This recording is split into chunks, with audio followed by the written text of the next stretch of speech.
The defense has been stepping up, and the offense still has to find its rhythm after day 3 of the Detroit Lions training camp.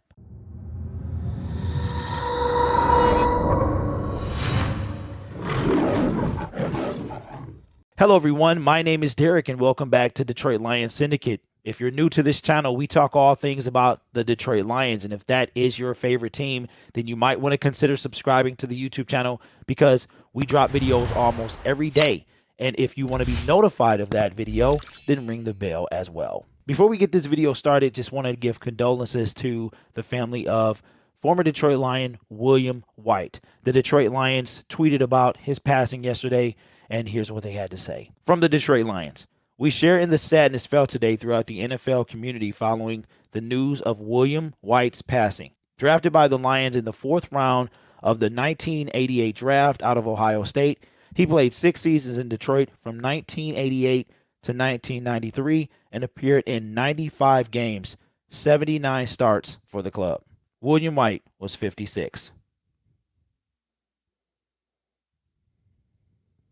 The Detroit Lions defense was their Achilles heel for the 2021 season. We were 27th in getting to the quarterback and ranked bottom 5 when it came to overall defense. Now, we did have the most rookie snaps in the NFL with over 6,000, but it was still a very tough thing to watch. And although they ended the season better than they started, in a sense, because most of the defense was hurt, we were on 3rd and 4th string quarterbacks. It was a tough thing to watch, and the defense was something that I think we needed to really prioritize this offseason, which is why I reacted the way I did with the Jameson Williams pick. At that time, the Detroit Lions had one defensive player, and I just thought, we can't go all defense, but if we could have, I probably would have, and maybe picked up some people in free agency because the defense has just been bad for a long time. To me, the defense really started to fall apart when Matt Patricia got here and traded away Quandre Diggs shortly thereafter. So that's just my opinion, but I'm over that now. And in the draft, 6 of our 8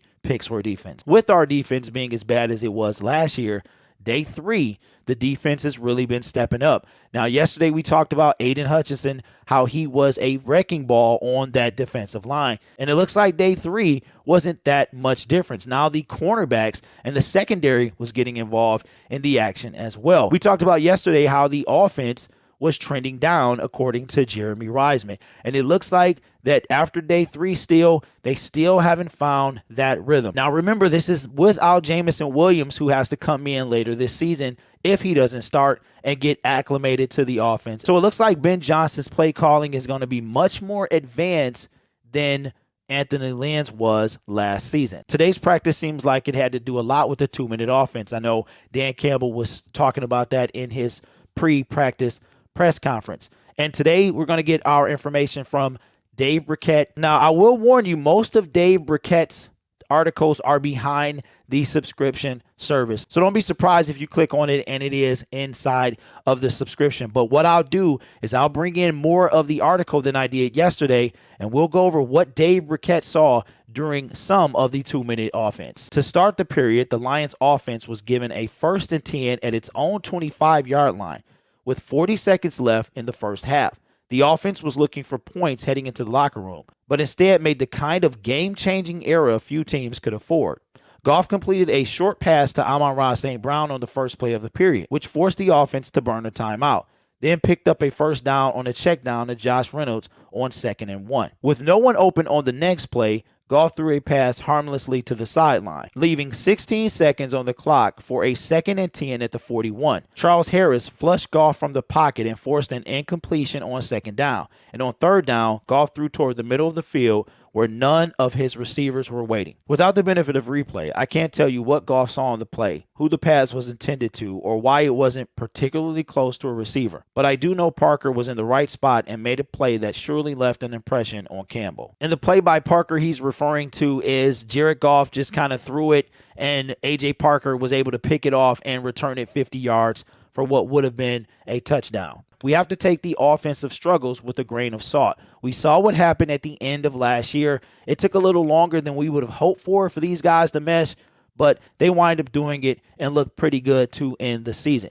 Now, these guys have been away for 6 months. They've been back for 3 days. And I think the offense, probably with the complications of Ben Johnson's offensive play calling. They're going to have to get into a rhythm as we established yesterday. We got a few new pieces and a completely different offensive play caller, so I think it's going to take some time for them to adjust. I don't think we need to send up any red flags just yet. Let's let the preseason get here and see what they look like then. Now, the dress rehearsal for the preseason is usually, when it was 4 games, it was game 3, but now with this shortened preseason, it's going to be game 2. They're going to practice quite a bit. Tomorrow actually is the first practice that is entirely open to the public fan base, but it will be the season ticket holders, a special event for them. But Sunday is when the practices began to open to the public, July 30th. So if you want to catch your first glimpse of the Detroit Lions for the 2022 season, you're going to want to be in Allen Park on Sunday. You can look on DetroitLions.com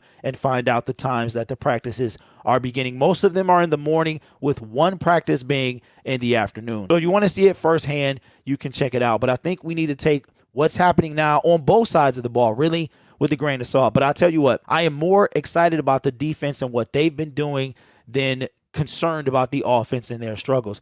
But we got to remember that the offense is going against this defense. So we really won't be able to see too much until we go against a different team with a different set of personnel to really see. And I think that we are going to see most of that come the preseason. So stay tuned.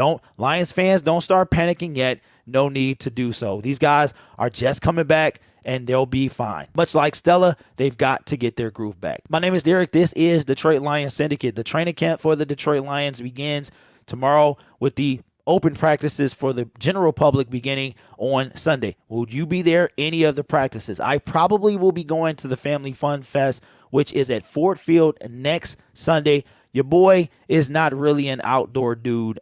And last year, I got baked pretty something terrible. So I'm tending to stay inside this year. We have 44 days until the Lions home opener, and we have 14 until the first and only preseason home game for the Detroit Lions, which I will be at as well. Basically, I'm going to be at Ford Field Saturday and then the following Friday. You guys are awesome. Take care of yourself.